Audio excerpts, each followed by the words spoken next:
Purée. Donc ça c'est les couvillons, ça c'est mon nez, je dois mettre ça là-dedans pour voir si j'ai pas le Covid. Bonjour et bienvenue pour ce nouveau numéro de Startup News. Alors je suis vraiment ravie d'être avec vous, c'est un peu la cata ici, toute l'équipe est décimée, tout le monde a le Covid sauf Julien et moi. Mais bon voilà, on tient bon, on reste là, on est au front. Nous sommes des Spartiates!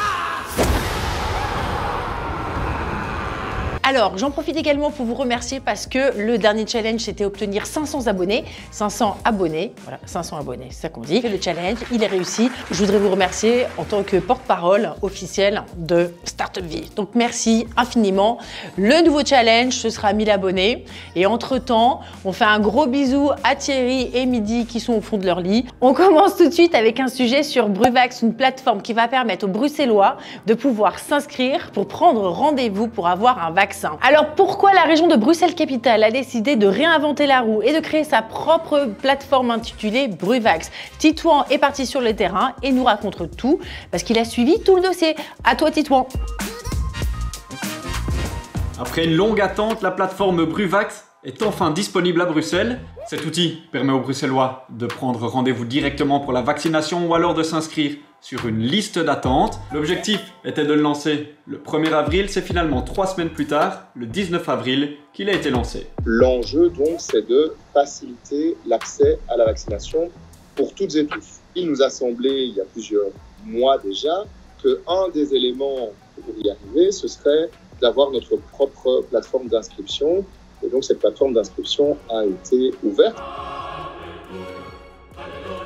J'ai suivi tout le dossier pour vous, depuis l'ouverture du marché public jusqu'au lancement. Ça a été long, mais ils y sont arrivés, je vous explique ça. Jusqu'ici, la région bruxelloise fonctionnait uniquement avec la plateforme interfédérale Dockler, qui rencontrait de nombreux bugs et qui était jugée beaucoup trop compliquée. Il fallait donc développer un nouvel outil. Et pour cela, la région bruxelloise a fait appel à des entreprises et startups actives dans ce secteur. On a essayé d'en contacter certaines qui ont participé à l'appel d'offres. Bonjour Titouan. Je t'appelle concernant le marché public de la région bruxelloise. Oui, tout à fait, mais juste une chose, je te dis avant de commencer. En fait, donc, je peux pas te donner d'interview là-dessus parce qu'on en a discuté avec mes collègues et mon équipe et on a dit qu'on voulait vraiment pas commencer à critiquer d'autres gens sur la manière dont ils ont travaillé, quoi. Alors je vous l'avoue directement, ça a été compliqué parce que les startups actives dans le secteur de la santé travaillent beaucoup avec les pouvoirs publics et ils n'ont pas du tout envie de se fâcher avec eux, c'est compréhensible. Mais je suis quand même parvenu à rencontrer Justin Barthélémy de Dr Anytime. Le fait que les autorités viennent un petit peu consulter les startups, toi qu'est-ce que t'en penses ? Je pense que c'est une super bonne idée. C'est vraiment cette volonté de dynamiser un petit peu cette prise de rendez-vous dans la vaccination qui ne fonctionne pas pour le moment, clairement, et qui a des retombées énormes sur l'économie et au niveau de la santé. Donc, ils se sont rendus compte que voilà, il faut quelque chose de fiable. Et s'ils se plantent encore une fois, on va dire, sur le choix de l'acteur qui va s'occuper de la vaccination, ça va de nouveau avoir des conséquences dramatiques. Est-ce que la demande était réalisable dans les délais mentionnés dans le marché public ? Hyper compliqué à réaliser, à vraiment avoir le produit parfait selon, on va dire, leur demande. Impossible. Et c'est finalement la scale-up Doctena, basée au Luxembourg, qui a remporté ce marché public. Alors pourquoi elle ? Parce qu'elle aurait la solution la plus aboutie, celle qui nécessiterait le moins de modifications pour un lancement très rapide. Pour moi, c'est vraiment keep it simple et on ne va pas développer de nouvelles choses. Donc d'essayer vraiment de partir de quelque chose qui existe déjà pour justement éviter qu'on aurait des problèmes par la suite. Pourquoi attendre alors si longtemps pour lancer ça à Bruxelles ? Mais je ne pense pas que c'est si longtemps qu'on attend. Il faut quand même toujours prévoir des choses et le modeler un peu en fonction des besoins de notre région. Et deuxièmement, il y a aussi une grande partie donc, de migration de données qu'on doit faire. Donc tous les rendez-vous qui étaient déjà pris dans Dockler, on doit aussi les migrer vers le nouveau système, etc. Donc c'est quand même des choses qu'on doit bien faire et qu'on ne veut pas prendre de risques. Parce qu'initialement, dans le marché public, l'application devait être lancée le 1er avril. Pourquoi est-ce que ça a été repoussé en fait ? Parce que tout le processus de l'appel au marché était plus loin aussi. Et donc, on a décalé un tout petit peu les différentes choses en fonction de ça. En Flandre et en Wallonie, l'outil QVAX a été lancé 2 semaines plus tôt, c'est-à-dire le 6 avril. Mais cet outil n'est pas aussi complet puisque c'est uniquement une liste d'attente pour les doses résiduelles. Pour le reste, ces régions travaillent toujours avec Dockler, jugé trop compliqué à Bruxelles. La plateforme Bruvax, elle fait la même chose que Dockler, le système d'inscription de Dockler, qui donc n'existe plus à Bruxelles. Nous n'utilisons plus la plateforme Dockler pour s'inscrire. Bruvax le remplace. Nous n'utilisons pas QVAX, mais effectivement, il y a un module d'inscription de last minute dans notre système Bruvax aussi. Donc, quelque part, c'est un fonctionnement intégré. Ce qui est fait en Wallonie et en Flandre par Dockler plus QVAX est fait à Bruxelles dans un système intégré. Et en plus de ça, Bruvax peut gérer les équipes mobiles. Donc, il y a ces 3 fonctionnalités. Seules les personnes nées en 1965 ou avant peuvent directement prendre rendez-vous sur l'application. Les personnes nées en 1970 ou avant peuvent, elles, s'inscrire sur la liste d'attente. Et pour les plus jeunes, il faudra encore patienter. Alors, c'est l'heure maintenant de tester Bruvax. Pas avec mes données directement parce que je suis trop jeune et j'ai directement été refusé par la plateforme, mais j'ai trouvé un oncle qui voulait bien se prêter au jeu. Uniquement à l'aide de son numéro de registre national et du code postal, en quelques clics, il est parvenu à s'inscrire sur la liste d'attente. Pour fixer un rendez-vous pour se faire vacciner, c'est tout aussi simple. On entre ses coordonnées, on sélectionne le centre dans lequel on veut se faire vacciner et on choisit un horaire qui nous convient. Et voilà, votre rendez-vous est pris. L'avantage si des bugs sont constatés, il y a un lien direct qui est établi entre l'administration de la COCOM, l'administration bruxelloise, et le prestataire. Ça change quand même les choses. Et donc, nous avons fait ce pari-là aussi pour, le cas échéant, être en capacité d'identifier et de résoudre plus rapidement les bugs et les maladies de jeunesse que ça n'a pu être le cas avec Dockler qui subit des maladies de jeunesse depuis 2 mois. Pour le moment, ça fonctionne, c'est stable et ça ne s'écroule pas. Hormis ces quelques semaines de retard qui, on va pas se le mentir, coûtent cher en temps de crise sanitaire, le bilan est plutôt positif pour la région bruxelloise. Bilan positif alors pour Bruvax, va tant mieux, tant qu'il n'y a pas de bug et que ça roule, et ben voilà, nous on est contents. Dès que ce sera votre tour, vaccinez-vous. Enfin, on est un peu jeune quand même. Non mais je te jure, j'ai essayé Bruvax et tout, ils m'ont dit que j'étais trop jeune. Voilà.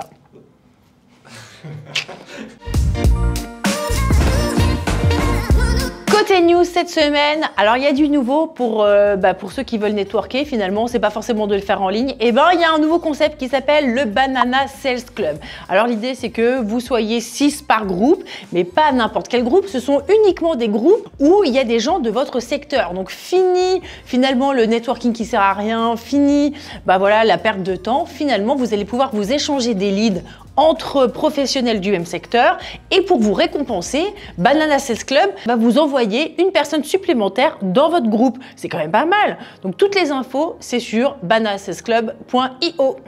Donc Banana Split, le Banana Split Club. B-A-N-A-N-A-A. C'est ça. Côté FinTech, good news parce que PricewaterhouseCoopers, vous savez, donc le géant de la consultance, a un programme qui s'appelle Scale et qui va permettre à 10 startups de pouvoir bénéficier de leur expertise, mais en même temps de pouvoir créer des partenariats au sein de leur réseau. Et bien, vous savez quoi? Sur les 10 startups qui ont été sélectionnées, il y en a 4 Belges. Donc ça, c'est complètement dingue. Parmi les startups sélectionnées, il y a BeFind, FinFlag, Spendbox, Risk Council. Enfin, pour les startups dans le domaine du e-commerce, à partir du 1er juillet prochain, vous devrez appliquer le taux de TVA dans le pays du consommateur. Parce qu'il y avait pas mal de fraude apparemment. Mais pour les entreprises qui font moins de 10 000 € de chiffre d'affaires à l'étranger, là, vous pourrez quand même continuer à appliquer le taux de TVA du pays destinataire. Mais sinon, c'est pays consommateur. Fini la fraude. Pour la démo de la semaine, on vous a concocté un truc vraiment super chouette. On est parti avec Julien, donc les deux seuls encore debout finalement. On est parti en mode vlog à l'aventure, où ça en Wallonie évidemment, à la rencontre de InVideo et de Thierry Tacheny, qui est l'un des 3 fondateurs. Alors InVideo, vous allez adorer, c'est une machine qui permet de verser du vin au verre. C'est made in Belgium, c'est wallon, on est fiers et en plus ça donne du vin. Mais que demande le peuple? Chaque fois que je fais une démo, je trouve ça juste dingue. C'est bon, qu'est-ce qu'il faut pas faire pour les filmer, purée? Donc ça c'est les couvillons. Ça c'est mon nez, je dois mettre ça là-dedans pour voir si j'ai pas le Covid. Bon alors attends, parce qu'il y a quand même pas mal de trucs. Donc il faut ouvrir ce machin. Alors, c'est parti, mon kiki. Alors, attends, j'ai la trouille. J'ai peur, je sais pas pourquoi j'ai peur. Alors, attends, 4 cm, ça fait à peu près ça. Ok. 1,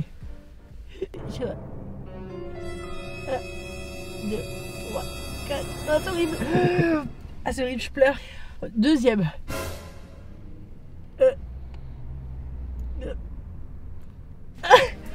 C'est horrible.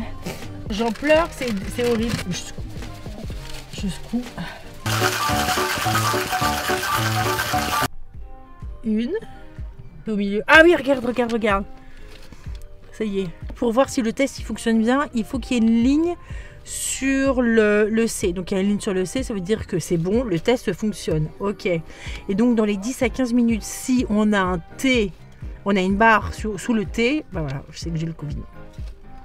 Ok, bah t'es prêt toi? Parce qu'il n'y a pas de raison qui... Hein 2021. 4 cm, un fieu.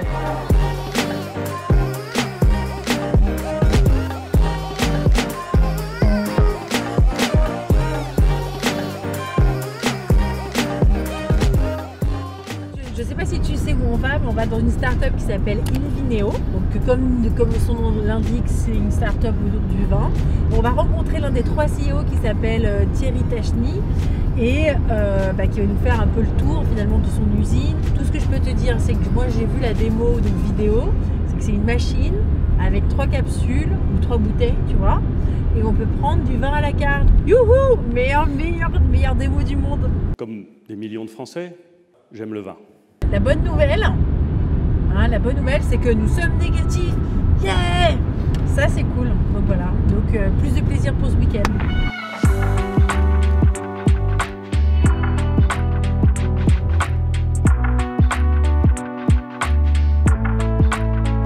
Ah, Jean-Bou. Souriez, vous êtes filmés. Vous allez devenir des stars grâce à Startup Vie. Ouais!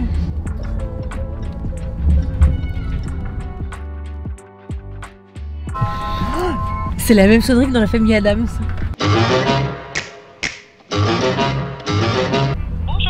Bonjour, je m'appelle Julie Foulon de Startup Vie. On a rendez-vous chez Invineo. Oui, bonjour. Merci. Tu te rends compte? C'est la même sonnerie. La famille Adams. On part à la rencontre d'Invineo. Bonjour Thierry. Comment allez-vous? Bah écoute, je suis ravie. On se check. On se check. Surtout pour faire une petite démonstration sur une machine qui propose du vin. C'est merveilleux. Oui, un nouvel univers du vin ouvert. Bah c'est parti, allons-y.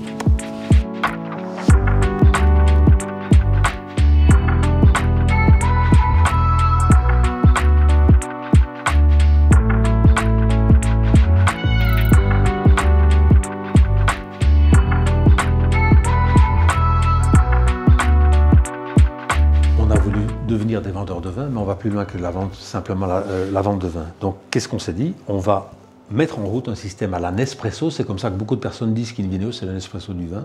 Pourquoi? Parce que Nespresso, c'est des vendeurs de café qui ont inventé une capsule qui fonctionne dans une machine. Et donc, ce modèle chez nous, c'est on vend du vin à travers une capsule dans une machine.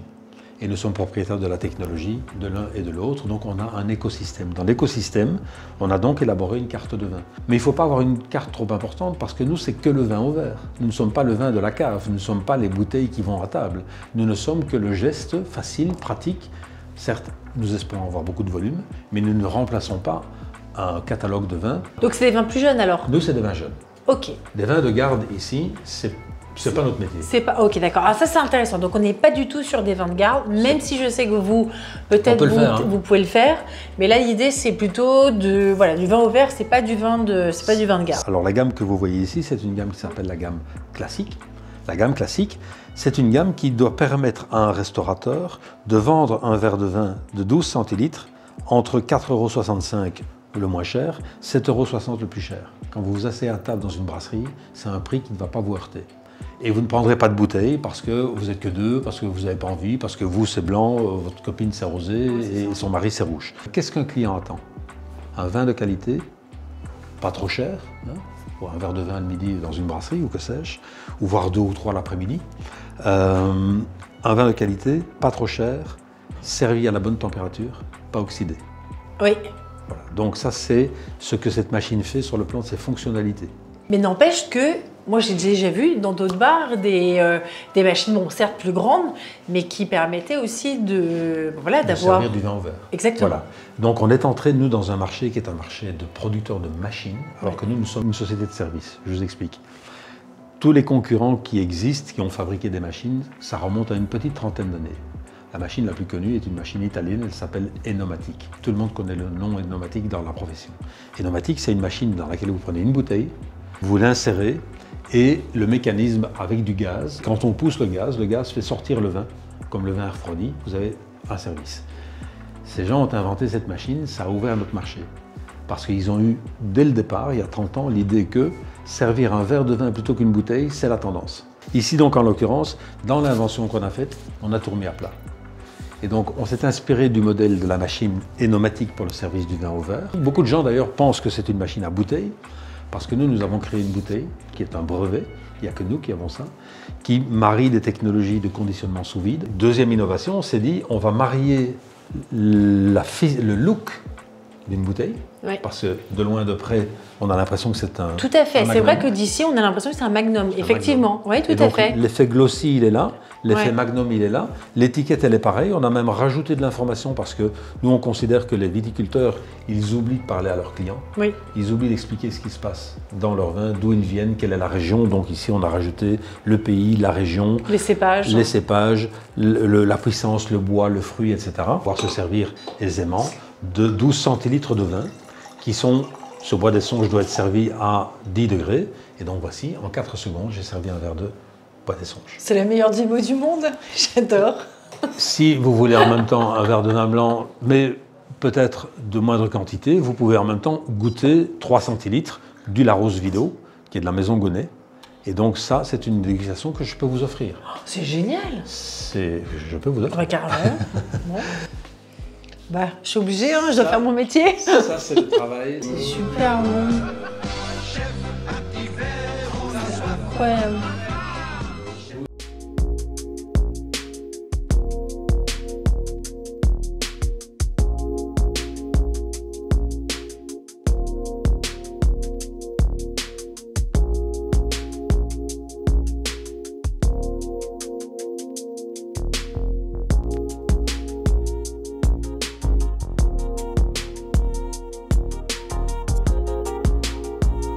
Ici, on a quoi? On a le parc.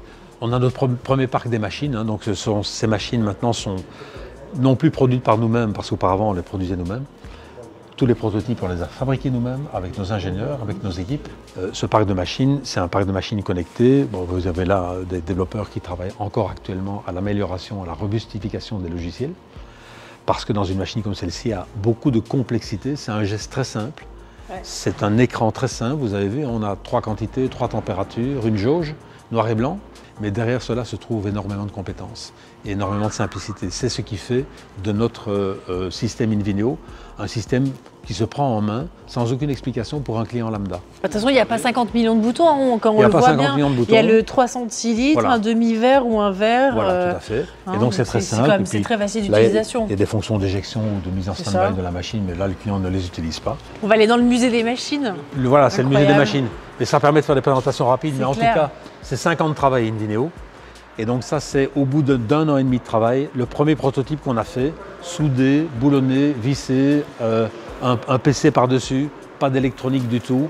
Et puis à nouveau une machine un peu plus élégante, avec quelques détails qui ont changé, parce qu'on s'est rendu compte qu'il fallait un tiroir qui soit plutôt plus pratique que ça. Combien de temps entre ces deux-là? 3 ans de développement en plus? Celle-ci 2 ans pour y arriver, celle-là 1 an pour sauter dessus, celle-là un peu plus qu'1 an pour sauter dessus. Donc ça c'est 3 ans plus 2 ans, en amont ça fait 5 ans. Et quand celle-ci a été terminée, qui est le dernier prototype que nous avons fabriqué nous-mêmes, notre équipe, l'électronique était dessus, vous le voyez, hein, ça c'est le changement. Le tube commençait à être un peu plus élégant et on est passé de celle-là à la machine que vous avez vue. Ouais. Là, il y a 18 mois de travail, mais heureusement tout ça se fait entre eux. Donc pendant qu'on faisait celle-ci, on préparait celle-là. Il a fallu du temps au temps pour arriver à développer la machine. Mais la machine, c'était la moitié du projet. L'autre moitié du projet, c'était le tube. Et le tube, qui n'a l'air de rien non plus, dans ce tube, il y a 13 composantes. Il y a 5 ans de travail. Mais c'est ça que je voudrais montrer, surtout à la caméra, c'est qu'en fait, le tube, c'est comme, c'est notre fameux cubi, en fait. Hein. Alors non. C'est une poche souple. Voilà, donc ici à l'intérieur, on a un étui. Dans l'étui, on va avoir une poche souple. Cette poche souple, elle a fait ses preuves dans le marché entier. Ça fait 35 ans qu'on vend du vin en bag-in-box. Donc on n'a pas besoin de gaz comme dans les grosses machines qu'on a vues. Donc, ce système va protéger le vin contre l'oxydation sans apport de gaz, par le simple fait que la poche revient sur elle-même grâce à la pression atmosphérique, et donc jamais l'oxygène ne va rentrer dans la poche. Mais la limite, c'est qu'il ne faut pas garder ceci pendant 3 ans, ça n'a aucun intérêt. Mais notre métier à nous, c'est du vin qui se débite très rapidement, c'est du vin de rotation. Donc je ne sais pas si vous le savez, mais en fait une bouteille en verre, c'est plus ou moins 500 grammes, donc c'est vraiment très lourd. Et là en fait, on est sur un tube qui fait 200 grammes.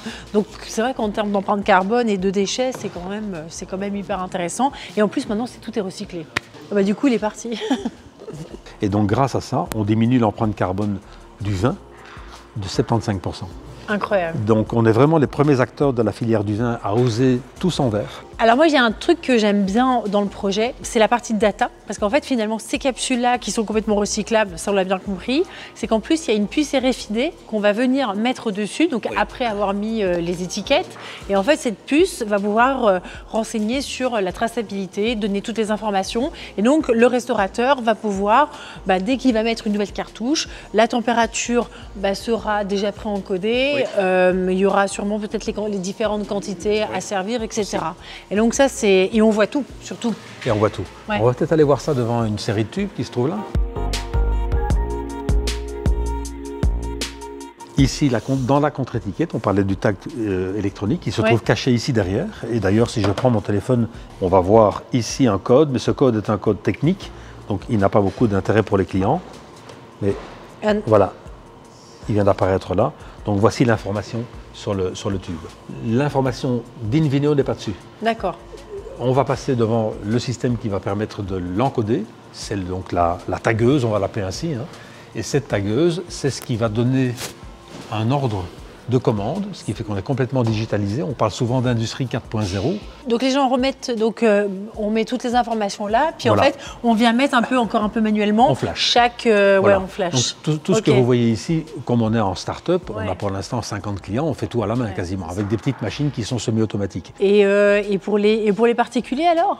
Alors, les particuliers, pendant le chômage forcé du Covid, on a quand même placé une dizaine de machines chez des amis. Oui, parce que je crois que la consommation de vin a un peu augmenté quand même. Elle a un peu augmenté. Moi, je me suis testé avec mon épouse. Alors au début, évidemment, tout feu, tout flamme, il faut absolument qu'on boive tout. Et puis après, on s'est rendu compte qu'on était des consommateurs de 6,7 verres de vin par jour quand on prenait du vin, mais des verres de 9 centilitres. Ah, c'est intéressant, on prend moins. Donc on boit à 2, 65 centilitres de vin quand on prend du vin, c'est-à-dire à 2, c'est pas tout à fait une bouteille. Et s'il fallait prendre du blanc, du rosé, du rouge, on devrait en ouvrir 3, donc on aurait des pertes. C'est pas très agréable. Oui, c'est ça. En fait, c'est ça qui est intéressant, c'est que là, du coup, on réduit considérablement les pertes. Invineo, plus de verre de trop. Invineo, plus de verre de trop, pourquoi pas. Mais c'est vrai, mais c'est une vraie réalité. Hein. C'est super intéressant. Alors après, si on va pas me dire que c'est pas innovant, tout ça. Hein. C'est clair qu'il y a une certaine dose d'innovation, et j'entends des bruits d'innovation ici.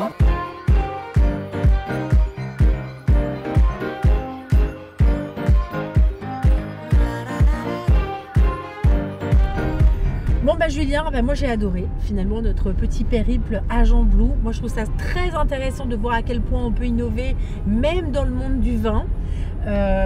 C'est vrai, finalement c'est un milieu qui n'a pas du tout évolué depuis des centaines d'années, voire des milliers d'années. Alors on n'est plus autant des amphores, n'est-ce pas? On est autant des bouteilles, mais les bouteilles n'ont pas évolué depuis 350 ans. Là maintenant on passe aux containers complètement recyclables avec des choix de vins, donc là qui vont des vins de soif finalement. Moi j'ai adoré. Et on peut innover à tout âge, c'est chouette. Moi j'ai trouvé ça très inspirant et très intéressant. Et toi, t'en penses quoi? C'était très chouette, hein. Petite promenade. Ouais, je sais pas. Merci Jus, à la semaine prochaine. C'était sympa quand même un vlog. C'était rigolo. On est parti à l'aventure, j'espère qu'on recommencera ça. On refera ça. Bon alors vous avez vu, j'étais quand même en train de conduire, boire ou conduire, faut choisir, n'est-ce pas? Donc ça c'est pour le domaine du vin, mais pourquoi pas après développer ça avec d'autres produits comme, je sais pas moi, les jus de fruits.